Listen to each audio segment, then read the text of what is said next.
বন্ধুরা আমার অবস্থাটা দেখো, কঙ্কালের মতো মরকটের মতো হয়ে এসেছি। বাইরে গেছিলাম, কয়েক মাস থেকেছি অবস্থাটা এত শরীর খারাপ যে আমার ভলিউম বেরোচ্ছে না, কথা বলতেও কষ্ট। মনা ভিডিও বানাচ্ছে, আমার যেন অস্বস্তি হচ্ছে। চেহারা দেখে বুঝতে পারছো কি হাল আমার। তেলা কচুর পাতা নেই, অনেকদিন খাই না তেলা কচুর ঝোল। পেঁপে দিয়ে আলু দিয়ে তেলা কচু,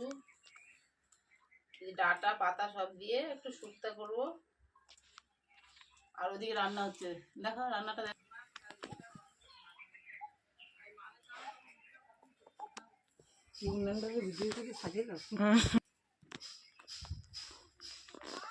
আর একটু পরে এটা কি কলা, এই কলাটা খাওয়া হবে। কি কলা বাবু? বীজ কলা। হ্যাঁ, বীজ কলা। বীজ কলা। যাক, আমার মেয়ে খুব সুন্দর ভাবে বলে যে বীজ কলা। আমি হলে একটু অন্যরকম ভাবে বলতাম। ও যখন একটু একটা ভাষা প্রয়োগ করেছে, আমি আর করছি না। সেই কলা খাবো একটু করে।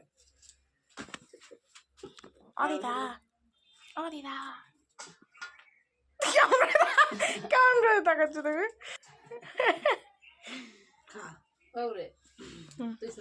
উচ্ছে ভাজা, লাউ ডাল দিয়ে হবে। আর এই যে ডাটা আলু কুমড়ো দিয়ে তরকারি। এই যে আমার শুক্তা, রুগী মানুষের খাবার আর কি। আর মাছ, কি মাছ আছে দেখি, জানি না, ফ্রিজে রাখা আছে কোন মাছ। তারপরে পরে আবার রাতেরটা রাতে।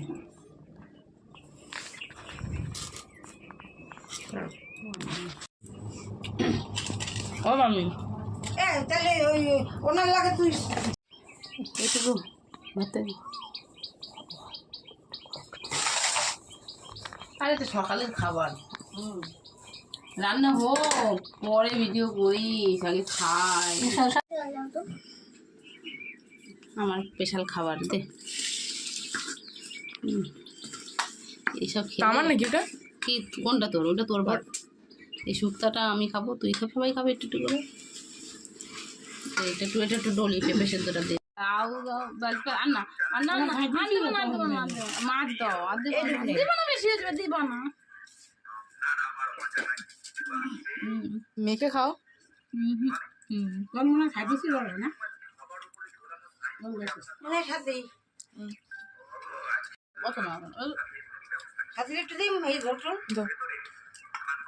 মাছটা একটু ঝাল লাগবে। আরো ঝাল লাগবে? কত ঝাল হয় না? ঝাল হয়নি।